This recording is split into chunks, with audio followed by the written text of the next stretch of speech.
Okay, hey guys. Welcome to Quarter Twins, the podcast that's hosted by cousins who happen to be 25%, 100% exactly the same person because of DNA. That's how DNA works. That's the DNA. Deoxyribonucleic acid. Ask anybody. What did he just say? This and more in this episode of Quarter Twins. This is a science podcast. Roll the intro. Just kidding. We're already in it. My name is Jordan, and I'm the champion of cinema. With me, as always, is my co-host and cousin and trusted ally, Joshua. I'm an ally. And today we're talking about 1979's classic Francis Ford Coppola film, Apocalypse Now, and 2008 Louis Lettier's classic legendary 2008 filmmaker banger, The Incredible Hulk, starring Ed Norton. We're going to be getting into that because if you don't know what we do here, we've constructed a really compelling concept where we're journeying through classic films at the same time that we are journeying through classic films that we grew up with, and we love all of them. So without further ado, the first thing we kind of start with usually is if there's anything of note in our letterboxed diaries that we need to get into. Let me pull up our diaries here. I don't have anything of note in my recent diary. Are you sure about that? I don't think. It's been a while since we recorded. I got a couple things probably. I guess I watched Mickey 17. Oh yeah, Mickey 17. That's one thing in there. Oh, how could I forget? I'm like, oh yeah. I don't have anything going Joshua has been on a journey through. Oh my goodness. There's a cat here. A journey through film as well. Here's what we're gonna do. We're gonna journey. We're journeying through the classic film. We're journeying through the MCU, and we're journeying through Tom Cruise Mission Impossible movies. Wow, Joshua, in between the last episode and this episode, you have watched every single Mission Impossible movie that's out there, and that is something I thought would never happen, and it has happened. And I was thrilled to see this happen. How was your experience on the great adventure? So I'll use my Dead Reckoning review here as a little bit of a reference.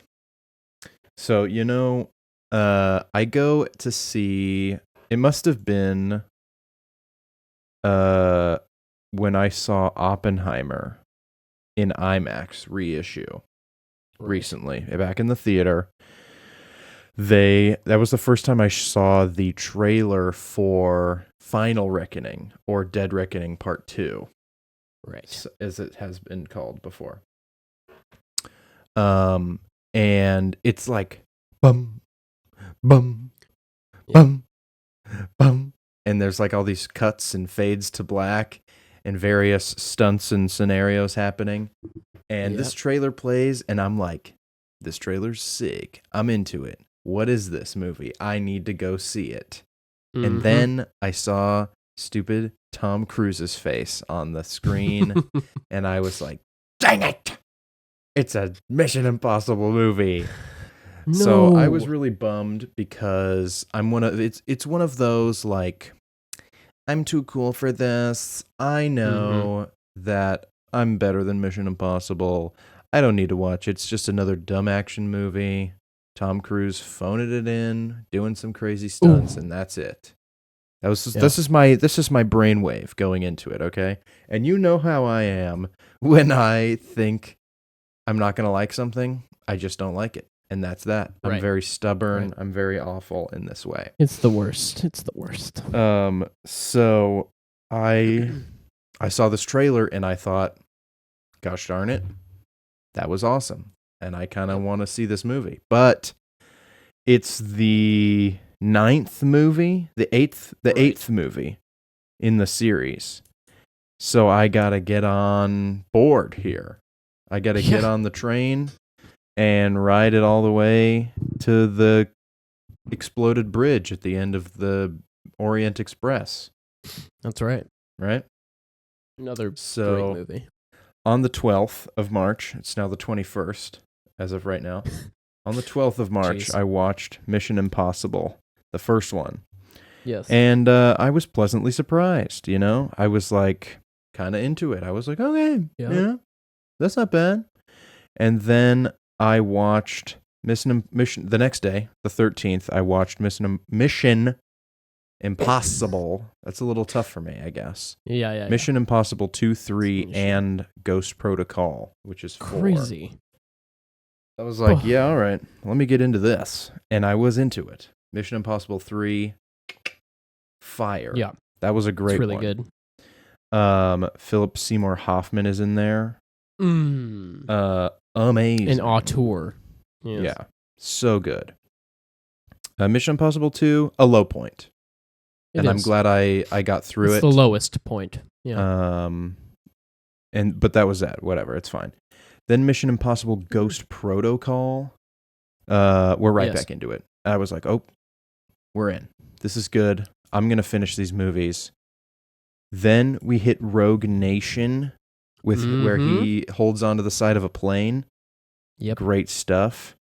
This is the first one in the, I dubbed it the Christopherse, which is the Christopher McQuarrie films, because he kind of took over. The first 4 movies all have different directors, and then Christopher McQuarrie comes in and he's done the last 4, including Final Reckoning. So Rogue Nation was interesting. We got some kind of fun stuff. Rebecca Ferguson joins the cast. Amazing. I cannot believe Harrison Ford has not been in any of these movies as like a random general or something. He should be. Is this? Oh no, Jeremy Renner was in the last one too.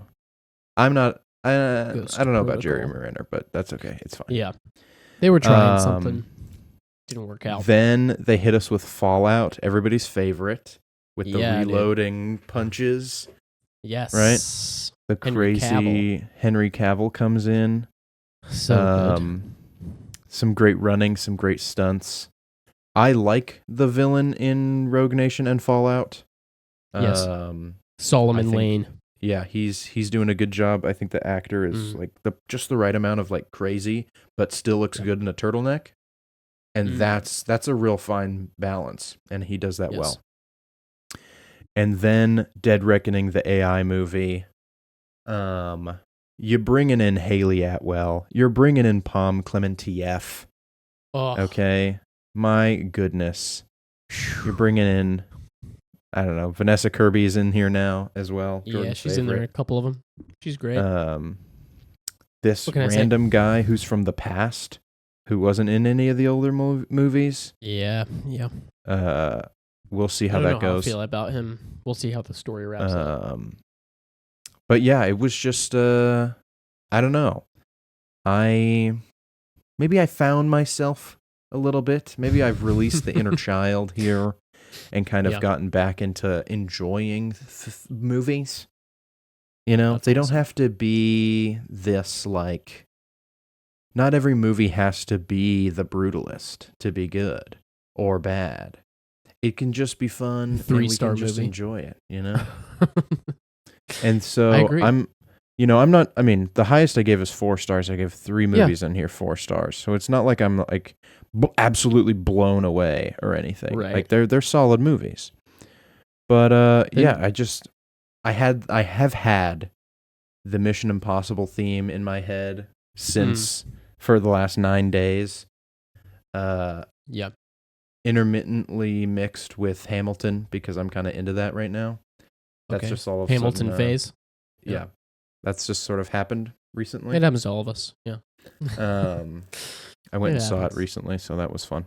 Love it. Yeah. So that's been my journey. I spent in 4 days, right? Couldn't be happier. 12th to the 16th.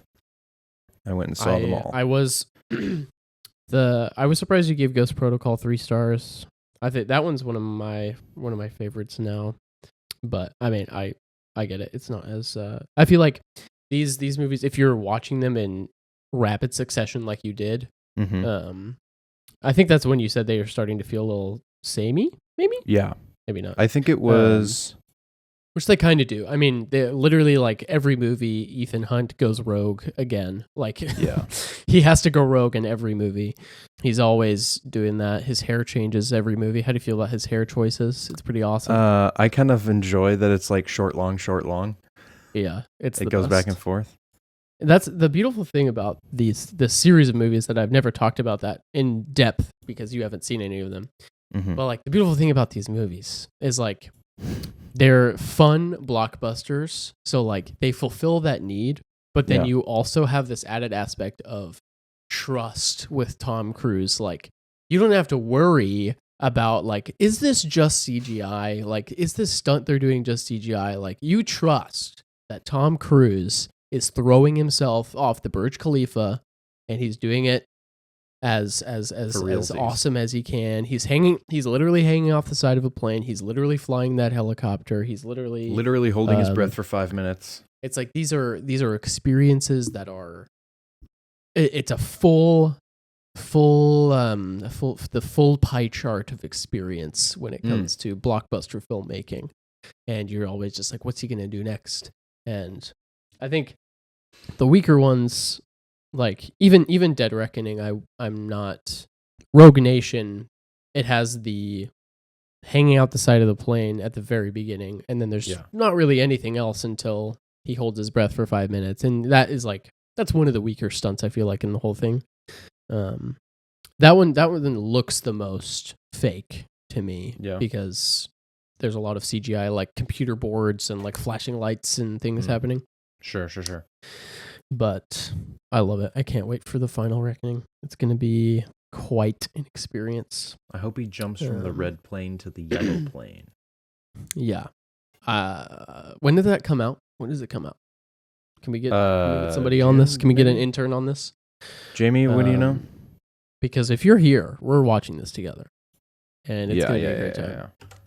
That would fulfill all my hopes and dreams of finishing the Mission Impossible story arc. Comes out in 2025. With you in the theater. I'm not getting it. Here we go. Theatrical. The 23rd of May. Well, that's all right. You want to wait a month?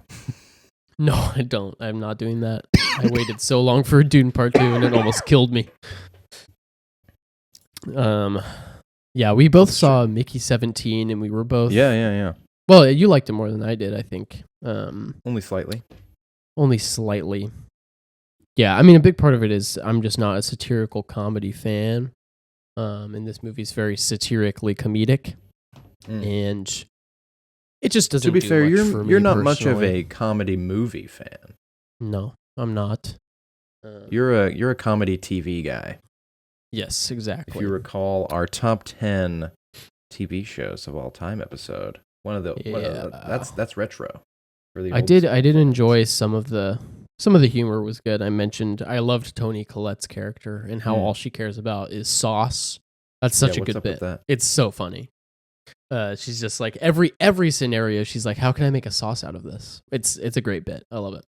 Oh, I wanted to talk to you about Witness, 1985. Witness. Dude, this guy Harrison Ford. I've discovered that I think Harrison Ford is my favorite actor of all time. I absolutely love him, and I was doing a deep dive. I don't know if you saw after Brave New World came out, and I was like, Harrison Ford's the best. Mm-hmm. I just went to his page on Letterboxd, and I just like every single film he's in, I put on my watch list pretty much. Yeah, I whenever I've gone in and like looked at Harrison Ford, I'll click on a random movie, and it shows your little profile picture. Wants to watch. Yes, like, it is on my watch list.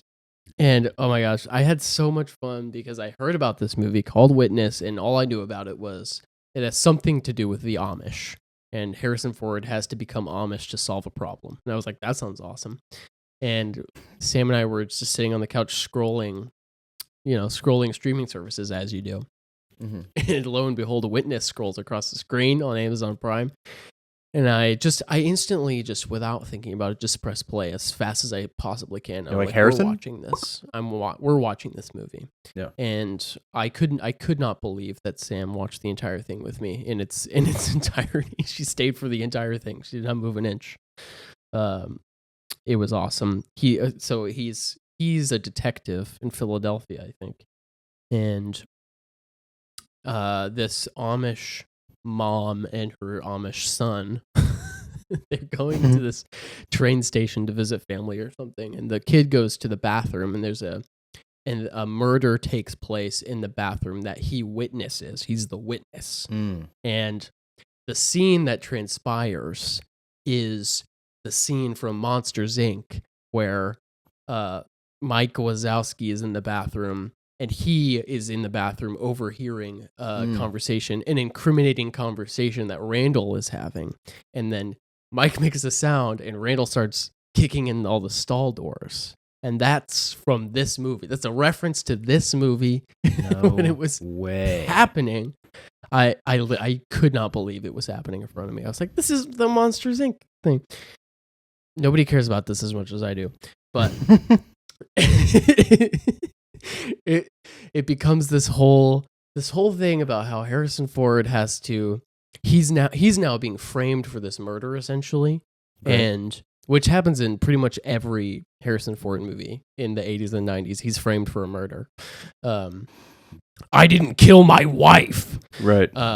And I also love that movie. I have it on 4K. Which one is that? He has to join the Amish community to help solve this murder. Not solve the murder. He has to join the Amish community to essentially keep himself from going to prison. And he falls in love with the woman, the mom, and this is her like awakening moment where she's like, this life is not all it's cracked up to be, and I really just want to kiss Harrison Ford really bad. Don't we all do that when you're Amish? I would too. Anyway, it's awesome. I couldn't believe it. I give it 3.5 stars. Best movie I saw all year. Is Ender's Game on your Harrison Ford watch list? That's the one that I didn't put on my watch list. Oh man. I put if he's top build or like a main character, it was going on my watch list. Maybe he's the main character in that. I don't know. Real quick, I revisited Galaxy Quest. I bought the recent 4K I want to talk about remaster. Yeah. Go ahead. What's the deal with this? Alan Rickman's in this? Yes. Snape is in here? Have you seen this movie, Joshua? I have not. Sigourney Weaver's in here? You should watch it. And Sam Rockwell? My goodness. It's an awesome cast, and I watched the documentary that goes along with it. The documentary is okay. It's very much a it's the kind of documentary where they just gas up everybody who made it, and like, this is the best thing ever, and this is like it's like an ode to nerd culture. But Galaxy Quest is a movie I grew up watching with my dad, and very nostalgic. This might be the best Tim Allen movie out there. I don't know what the current temp is on Tim Allen as a man. Probably not great, but he's a very funny actor in the early 2000s, and he's awesome in Galaxy Quest. You don't know the premise or anything. Is that correct? I read the letterbox synopsis here. They're like Star Trek, basically, like a fake spaceship TV show crew, and then aliens show up and Galaxy think they're a real spaceship crew or something. So they have to pretend. These aliens have been receiving transmissions from Earth, and everything they're getting from Earth, their species has determined are historical records of what has gone on this planet. So every TV show, anything they believe is like complete, and that's their race. Like, their race is like completely devoid of like sarcasm, or they don't even know the concept of fully literal. They don't know the concept of lying or anything like that. So they're like, we're under attack by this evil alien species, and we need to get some heroes to help us. So they go to Earth because the crew of the Enterprise essentially is there, and we need them to help. It's great. It's an awesome talking about comedy. It's a very funny movie. Tony Shalhoub is in it. He's hilarious. Everybody's so funny. The fact that they got Sigourney Weaver and Alan Rickman and Tim Allen might be the best combination in cinema. I mean, it's great.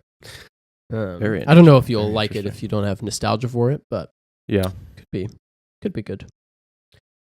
I finally moved Tenet up to 5 stars. I gave Tenet the full. This is what I need to see. I gave Tenet the full 5-star treatment this past week or month. All it took was me painstakingly telling you the entire plot on this podcast. The next time you watched it, you knew what was going on. Yes, 5 stars. I forgot to say that in my review, because from now on, every time I watch this movie, I have to I have to listen to that episode. I went back. You did? I watched that segment where you explained the plot to me, because I had already forgotten because I was like, my main hang up was like, who are these people that they're fighting at the end? And it's a simple answer, but it's also not.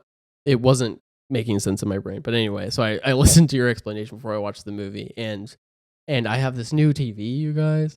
And my Tenet 4K copy and my sound system that I have.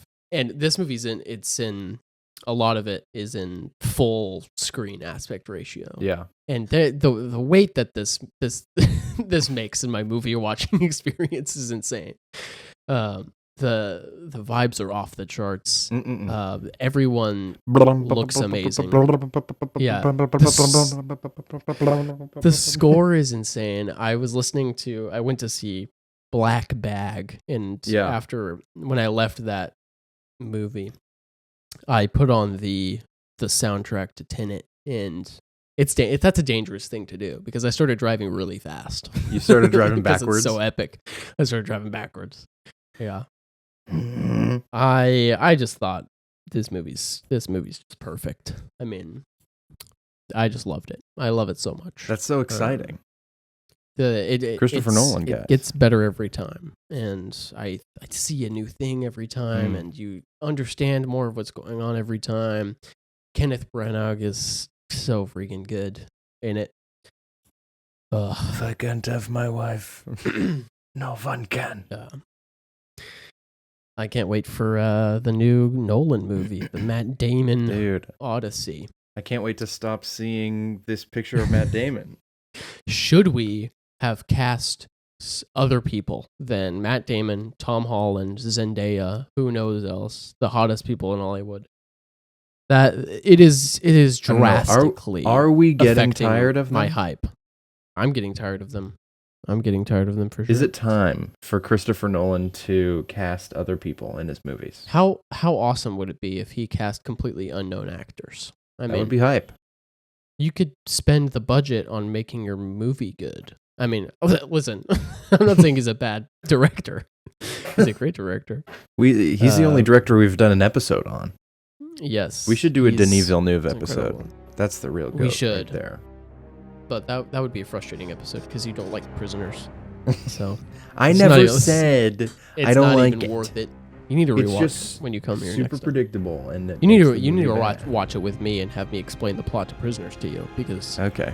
I explained the plot of the movie to you before I finished watching it. It's just as bad as a friggin' Hallmark movie. Are you ready to get into The Incredible Hulk? Is that what we're going to start with Hulk? You need to give a synopsis. Yeah. Okay. We need to get into this. Let me just Hulk smash this intro real quick. Okay. You let me know if this is good or bad intro here, okay? I kind of went a different route. We'll see. Love it. All right. Have you ever wanted to be strong like Captain America? As big and as muscular as Thor?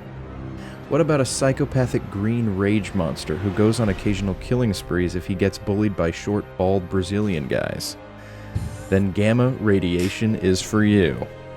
Okay?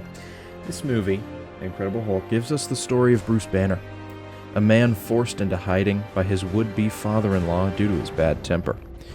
You see, Bruce occasionally turns into a giant monster that just destroys everything in its path, and there is nothing he can do to stop it. Unless he is blasted by loud noise, sees his ex, or just generally doesn't feel like it. It's a tad confusing. We follow Bruce as he navigates running from the U.S. government and attempting to cure himself of the Jolly Green Giant. Who will he turn to? How can he be saved? What lengths will he go to kiss his girlfriend who is dating someone else? And how hot can Tim Roth get? With breathtaking visuals, time-honored traditional cameos, and a heartwarming love story, The Incredible Hulk is sure to leave you wanting more. A lot more. Anything. Please give us something.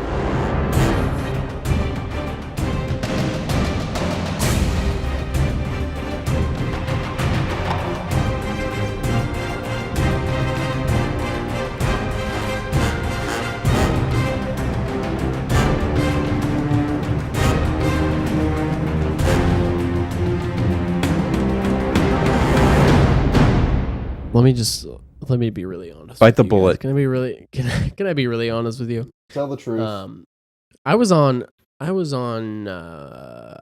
on record as saying that I like this movie and that I was looking forward to rewatching it. And did I rewatch it? The answer is yes, I did. I didn't log it on Letterboxd.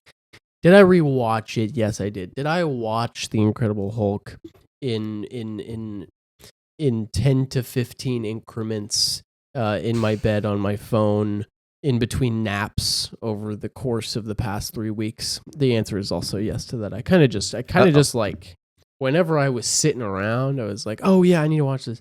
I started it and I was like, I'm going to do something else. And then I was like, oh, I really need to finish that. So I would start it again. I'm like, oh yeah, he's back in whatever town they're in. Oh, here's Liv Tyler. Oh, yeah. Oh, I'm gonna go do something else. And then this continued until I finished it. Wow. Like maybe yesterday. I don't remember. The truth comes out. It's the second MCU movie. It's not even bad. It's just like not something I want to spend my time watching. Pretty bad. It's not that bad. I'll say that there's at least a visual style sometimes. There's at least a good score. There is at least the attempt at good visual effects, although they were not ready for this in 2008. Which is so funny because Avatar came out this year. Right, that's fair. It's I should rephrase that. They also Speed Racer. They just sucked at it. These people just might have sucked at it a little bit. Yeah. No, I don't know. I don't want to offend any people that are listening that worked on The Incredible Hulk. Oh yeah, we all know they're watching. Because we have 5 million listeners an episode. The Hulk, he doesn't look terrible. I kind of like the design, how he's like, he is really big and he looks like a monster. Whereas now it's just like, that's just Mark Ruffalo and he's shiny and he's kind of big. But yeah, some of the shots are pretty rough when he's like standing next to Liv Tyler and such. In the rain. But you've never really liked this movie, yeah? Yeah, so this is the first time I've seen this movie in full legally. Whoa. I've seen this movie once on like 123 Movies or something like that. I don't remember. Sure. Whatever. Classic. In like 240p. So this is quite an upgrade visually for me for this movie. Yeah, man. I don't know. My knowledge of this story is pretty rough. I don't know Hulk as a character very well, like the comics and all that. I know that he was gray the first time he was on comics. True. But they had trouble printing gray for some reason, so they changed him to green. That's all great. I know that the original Hulk from TV is in this movie. True. And they do the purple pants joke. They're the stretchiest pair I could find. They're the stretchiest pair I could find. Yeah, that's Liv Tyler. That's great. That's my... I know that Edward Norton is not. I don't know. I feel like he's doing Fight Club for some reason in this movie. We have not seen that. And it's not right. I don't know comic book Bruce Banner. So I can't I'm not going to sit here and be like, oh, he's not comic book accurate, because I really don't know. Yeah. Mm-hmm. But I do know that the Edward Norton from Alita Battle Angel, the Edward Norton from Glass Onion, the Edward Norton from Asteroid City and French Dispatch, whatever, that guy did not show up for this movie. And that is what's disappointing for me. You know? Yeah. Tim Roth, terrible character, great performance. He showed up for this movie. He may not have done the workouts beforehand to be like a Navy SEAL, but he looked better than I ever have. So, what can I say? What can I say? Same here. I don't look like that. I don't look like Tim Roth. Yeah. If I look that good at that age, I won't be complaining about needing magical serums to make me stronger. Yeah, I love all the scenes where Tim Roth is standing next to William Hurt, and he's so short compared to William Hurt. It's awesome. I love it. I do wish Harrison Ford was in this movie. I'm just always thinking about Harrison Ford. I have an obsession. He's obsessed. Yeah, I love that guy. Yeah, I don't know. Never die. This movie just it's lacking. It feels, and maybe this is a good thing. It lacks a lot of the style and tone of the Marvel, even the early Marvel movies that feel more different from each other. This movie just feels like it's like a little bit lower, Yeah. And maybe it's a studio thing and an editing thing, but it felt more like CW almost versus a classy Marvel Studios. Like Iron Man came out in 2008, right? 2009? Yeah. I never remember. Right before. And that movie, like, dun, dun, dun, dun, dun, dun, dun, dun, dun, dun, it's this is it. We're doing it. And this movie, at the start, we have the favela chase scene with the drums. Yeah. It's great. I'm into it. I'm there. And then I blinked and the movie was over because the rest of it was so bad that I couldn't bear to watch it. Oh no. And you couldn't even bear to watch it. I couldn't even bear to watch it. No way. You didn't even finish it. You stopped it. I did actually watch the whole movie though, because I needed to know what the deal was with Tim Blake Nelson, because I needed to know about him becoming Mastermind or whatever. He gets some goo on his head, Yeah. Sometimes. He smiles. Yeah. It's nothing. It's really nothing. I was thinking it does feel like a comic book movie. Like it feels like sorry, my cats are. I'm gonna just take a 1 second break. I gotta deal with a casserole really quick. All right.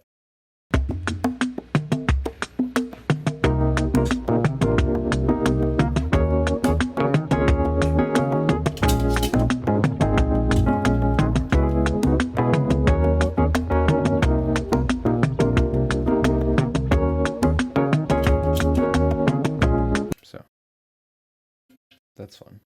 What was I saying? It feels comic booky. It feels terrible. It feels bad. No, it feels like it's got the classic, like what I expect from early 2000s comic book movie. You got a guy who's a superhero, and there's a guy who's mad at him, and at the end, the bad guy turns into a big evil version of the good guy, and they fight. Mm-hmm. And that's what you're getting in 2008. So I there's a lot of the weird thing about it is there's a lot of good ideas there, but I think it was like a studio thing that kind of covered up all the stuff they were trying to do. Like the classic behind the scenes thing with this movie is that originally they shot an opening scene where you see Bruce Banner in the Arctic and he tries to kill himself by shooting himself, like putting a gun in his mouth. That's what he talks about in the Avengers. I put a bullet in my mouth, and the other guy spit it out. Yeah. He's referencing this moment where this was supposed to be the opening scene of this movie, but the studio was like, you can't do that in a kid's movie. You know, there are going to be kids there. So there is this like sadness to Bruce Banner that he's sad that this is his life now and he didn't mean for this to happen and it's not his fault and he can't kiss his girlfriend and all that. So there's an aspect that's like compelling, but it never really gets there that well. Yeah. So they took that concept and they applied it to Twilight, if you recall. Robert Pattinson also can't kiss his girlfriend because he'll get too excited and eat her. Really excited. So there you go. Yeah, that's it for Incredible Hulk, yeah? All right. do you have anything else you wanted to say?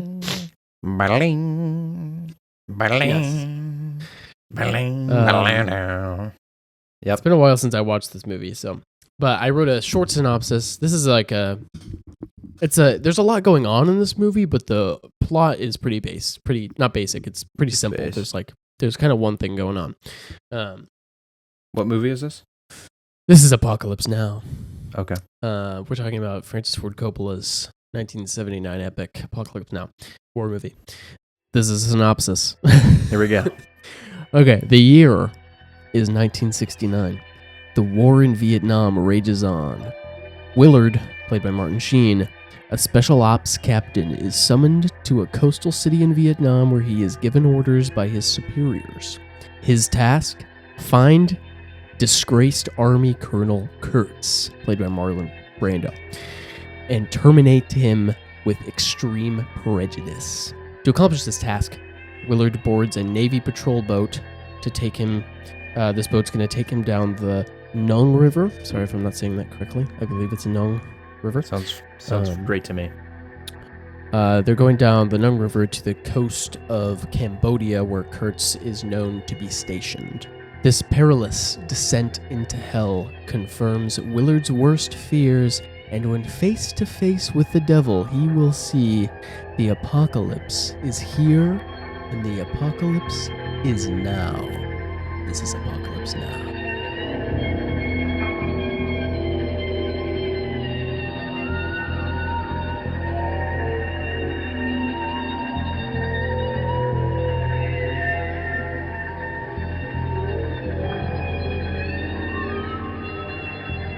And also, I watched the Hearts of Darkness documentary about this film. So I'll probably have much to say in that regard because I remember the documentary more than I remember the movie. Okay? There you go. I have not watched the documentary. I missed out on that one. So I know nothing about this movie. It's all right. So... How was it? How was it for you? Okay, so here's... How's your relationship with Francis these days? Francis is one of those guys, Yeah, so, he's one of those guys. He's one of those guys, all right? The only other Francis movies I've seen is The Godfather, Right. At the end of the day, I am a straight white guy. I've seen The Godfather. And then Megalopolis I watched last year, which was... awesome. Awful. Awful. He made a gagging face. Yeah. Here's the difference, though. This one is a war movie. Okay? Mm-hmm. So I had slightly higher expectations. I don't know if you know this about me. I like a war movie. I enjoy a wartime movie. It doesn't even have to be like about PTSD or like the horrors of war or anti-war or whatever. It can be about spies during wartime, or like a guy invents the computer during wartime, whatever. I like them all. Yes. So this was a war movie. I even like Tropic Thunder. Okay. Whoa. I'm into it. Scandalous. Controversial statement. There's blackface in that movie, Joshua. I cannot believe you said that. I'm so sorry, everybody. I take it back. How did that guy win an Oscar? I mean, come on. Why is he not canceled? All right, I don't want to get into that. He got canceled. He should be canceled. All right, he should be. Oh my goodness. So I had high expectations. This is Apocalypse Now. This is Francis Ford Coppola's war movie epic. Everybody loves it. Did not win Best Picture. So, what did win Best Picture, if I might ask? Dude, I don't even know, man. I don't even know. He would know. He would know. Probably Mad Max, bro. What a movie. Nora. Nora won Mad Max. What? I don't know what I'm saying. So, okay, here's the deal. I came in to it with a little bit high expectations. And I think my expectations were not met, I would say. Sure. I watched this movie and I enjoy the aspects of the filmmaking, of the making of the film. Yes. All right, there's obvious skill here at play. Okay? There's good directing, the cinematography is there. There's some, the shot of the head coming out of the water, really cool. I enjoy the sequence at nighttime where they're like the people are rebuilding and destroying this bridge every day. And they're like, who's in charge here? And I thought you were. This guy just showed up. He's never even met him.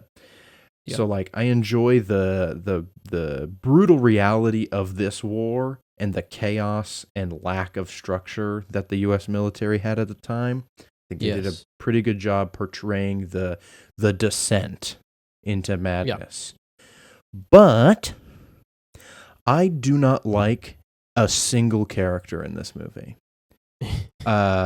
With the exception of Chef, because he looks like Shia LaBeouf from that workout video meme with the mustache.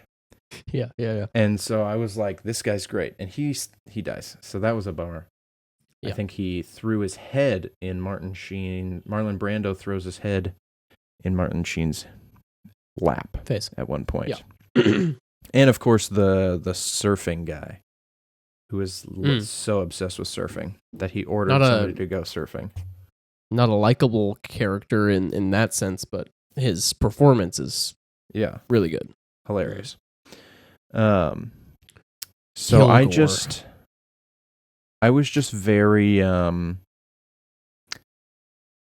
don't know, I felt a lack of empathy because I didn't feel like I couldn't connect with a single character in the movie. Yeah. Mm-hmm. And it just, I don't know, I didn't feel it. I wasn't feeling it. Yeah. Which disappointed me. So overall, I was disappointed because I wanted to really like this one. And, I don't know. I wasn't feeling it. I like the snail on a razor's edge line. Yep. And him like, I understand a little bit about the meaning of that and what's happening with Marlon. Yeah. And so like, I get it. I just don't care. Does that make sense? Yeah. No. I think so, yeah. I think that's how I'm not really a fan of war movies, and I think it's probably a similar experience how I feel about most war movies is like it's especially ones that are based off of true events, which I was gonna say, like, I don't know how much you knew about the Vietnam War. I don't remember learning about the Vietnam War in school. No, they don't really like to teach it because we lost so bad. Yeah. And it was, I'm learning now as I'm looking into it more.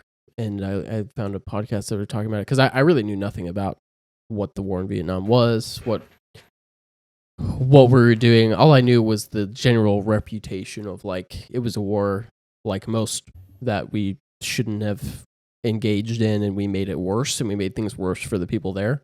Mm-hmm. And so I knew that conceptually, but I didn't really know like how did it start. I didn't know anything about the French occupation of Vietnam and how that was a big factor in the socioeconomic state of what's going on there. There's in the extended cut, I didn't watch, but they talk about it in the making of. They shot the scene with. This movie is essentially Willard and the guys on the boat journeying through the river, and then they come across like different scenarios and different people and things that are happening. Slowly die. Yeah, there was a scene where they show up. They find this group of French people that are living in this like beautiful house in this jungle, just like isolated and trying to like maintain their fancy fixings and all this stuff.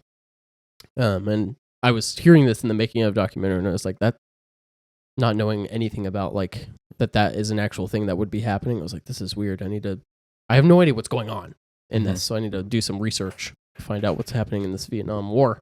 But all that to say, this movie's not hopeful in any way. It's very much like, it's based on a book, Heart of Darkness, where this story is unfolding and talking about just, it's an absolute, just every single decision that's made leads to death and destruction, and nobody makes it out okay, and we left it worse than it was before. And Francis, in the beginning of the documentary, he has this quote where he's asked about the movie, and he says like, this movie that I made isn't about the Vietnam War, it is the Vietnam War. Like, we were in Vietnam, we had too many people, we had too much money, we had too much time, and we all slowly went insane while making it happen.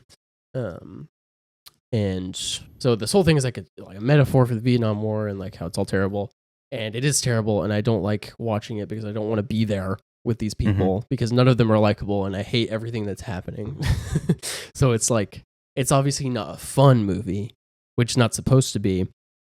And it's saying something important, and well, I don't even know if it's saying something important. I don't really know if it's saying anything, which, other than, hey, this was terrible, and why did we do this? But I thought the thing that really didn't work for me was the end of the movie and Marlon Brando's character. Excuse me, the Topo Chicos. Ooh, popping. Coming up. Especially because I made the mistake of, which I've never done this before, so I was trying to see if it would help or hurt. I made the mistake of watching the making of documentary before I watched the movie, which helped in some ways. Like, it helped me appreciate certain things, but it also like they're gassing up Marlon Brando the entire time in the documentary. Right. Like, they're gassing him up as an actor. They're also saying like, this guy is incredibly hard to work with. Like, he's demanding millions more dollars than they have to pay him, and like he's like, I'm gonna be there for like a week or two, and you can shoot everything you need in that time. But then when he's there, he's also like, hey Francis, this script is terrible, man. We need to rework this thing. Francis is like, he gets to a point where he's like, Marlon, I need you to just read the lines, and he's just like contemplating like, I really don't think my character would act this way, Francis. I really don't think he would do this, you know. And they just talk about the character so much, and they also talk about how the ending of this movie was like constantly rewritten over the 200 and plus days that they spent shooting it in Vietnam. And Francis is like, he never gets it to a point where he's happy with it. And so when I watched the movie, I'm like, yeah, I can see this, because we get to Marlon Brando, and all of a sudden the movie's just kind of over, and I'm like, oh, this wasn't as intriguing as I thought it was gonna be. He's like, just kind of a guy. Yeah, like they gas him up. He's like reading all these documents and narrating this. I'm starting to appreciate this guy. You know, I understand why all these people are worshiping him. They finally get there, and this random news reporter is there, and he's like, no, dude, this guy's different. Like, he's built different. Like, you got to hear him speak, and you'll get it. And he finally comes up to him, and he's like sitting in this old gross disease pit somewhere. Yeah. And he's shrouded in darkness because Marlon Brando was overweight or something, and they didn't want to shoot him in full light, which, who cares? But whatever. Yeah. And he's so like, strange. I'm a bad guy, but so are the other people, and so it's okay to be evil or something. Yeah. And Martin's like, I get it, but also you're crazy. and I love you, and I got orders, man. But I got orders to kill you. And then that other kid is just doing drugs, and he's like, now all of a sudden he's hanging out with he's hanging out with all the people he was brutally murdering, like just a couple miles up the river. And where's the dog? The little puppy. Oh, yeah. Yeah. And it's just like, I don't understand. Nobody understands. The movie doesn't even know what it wants. So then the plot, it just evaporates. And the characters talk till they kill each other. And then it's over. Yeah. But, yeah, I mean, from a filmmaking perspective, watching the doc, like, it is, like, what they were doing was really incredible and outlandish, and like you hear like they don't I never want to be the guy that's like they don't make them like they used to, but like there's genuinely no one, we don't have this anymore. Like this doesn't exist anymore. Like Francis was he's paying. The documentary is awesome because it's all footage that his wife is taking. His wife is like with him on his journey, and she just has a camera and she's videoing everything and asking people questions and documenting everything. And you see their kids are with them. Like they move their entire family to Vietnam for almost an entire year. And like Francis is just like this troubled guy. Like the studio's not financing him, so he's using his own money. Like even back then he was using his own money to make his movies, which is like the whole thing that people talk about in Megalopolis. Like he used his own wine money to make Megalopolis, and it's a whole thing. Right. He was doing this from the very beginning because he feels like nobody believes in him. So he's like, I need to make this happen. But he's leveraging his beautiful house and everything. Like his life is at stake for this movie. Like his wife and kids are going to be homeless if this movie doesn't succeed.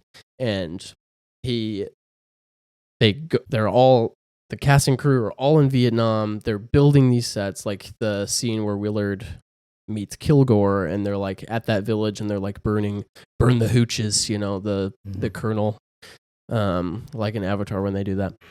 It's a Apocalypse Now homage. No, I don't know. But they built that village. They burned that village. Like there are real people there.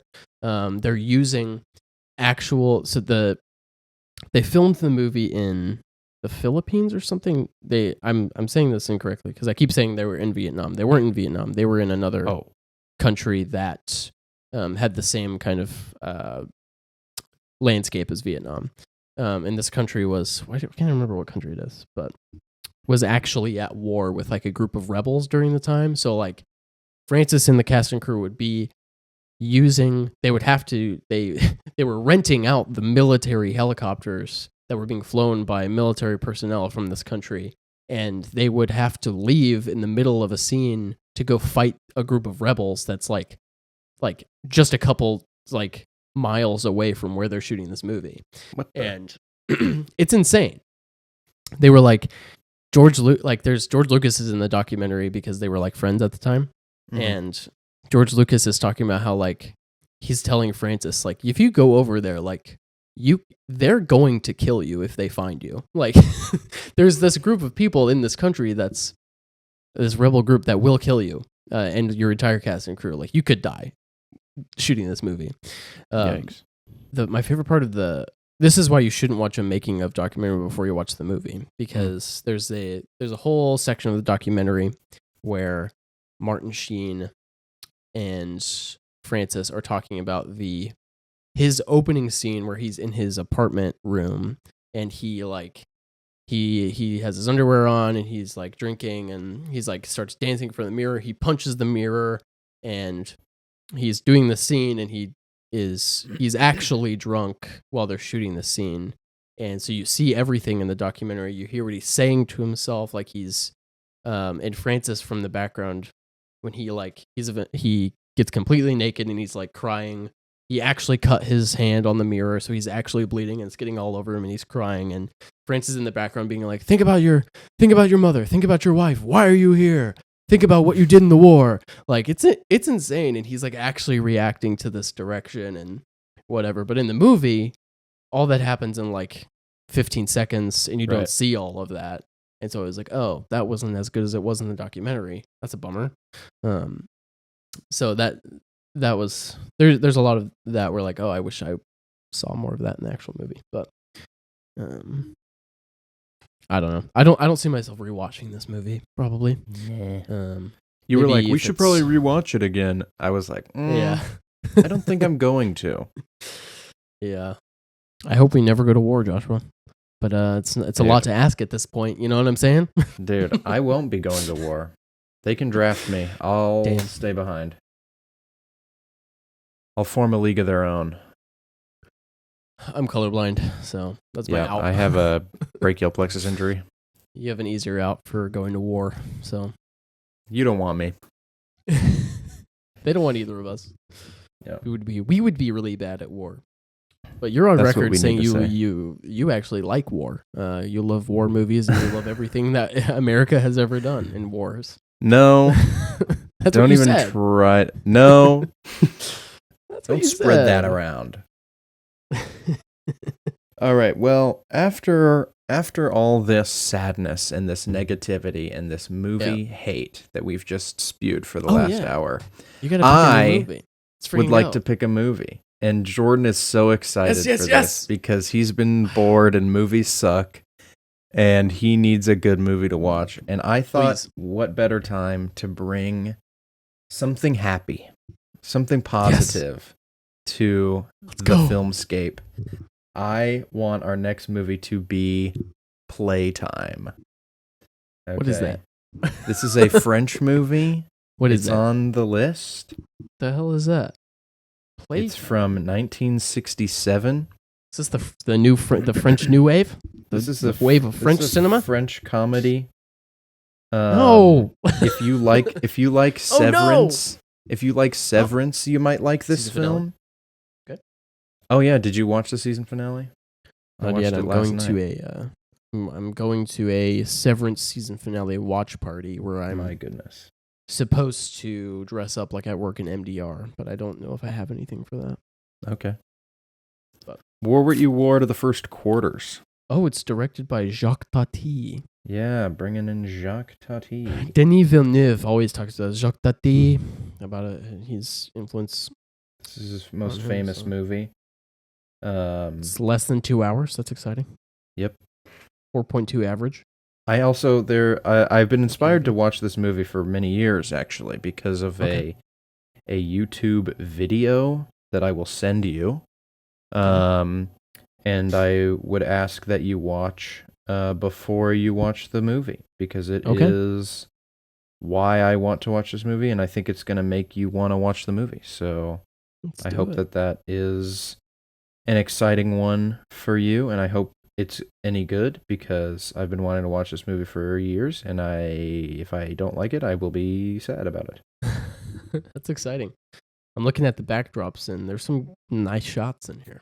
There's Yeah. some nice shots. I'm not There's going to some look very at the plot. interesting. I'm not going to look at that. I don't know how much of a plot there is, but Is the video going to spoil this movie for me? it didn't really spoil it for me.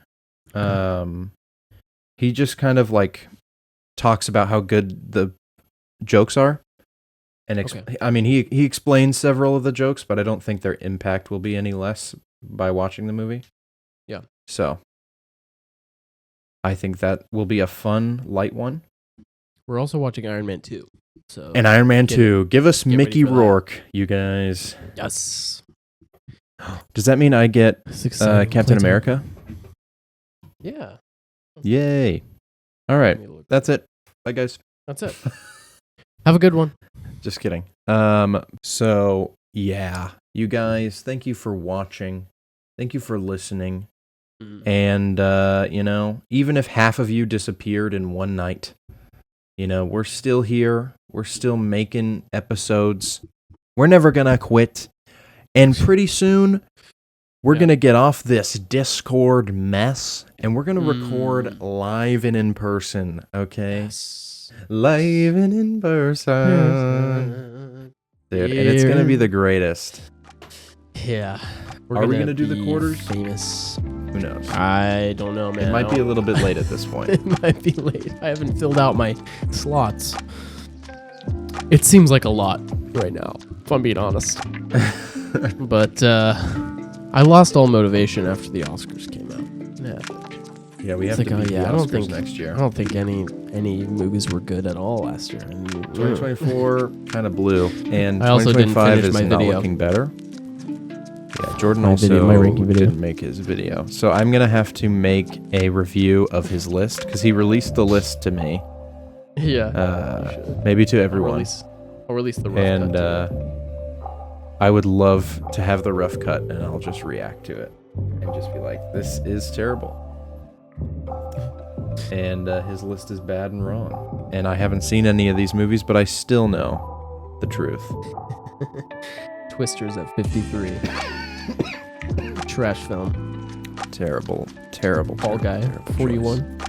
So we're talking playtime. We're talking Iron Man 2. Let's get out of here. What the heck?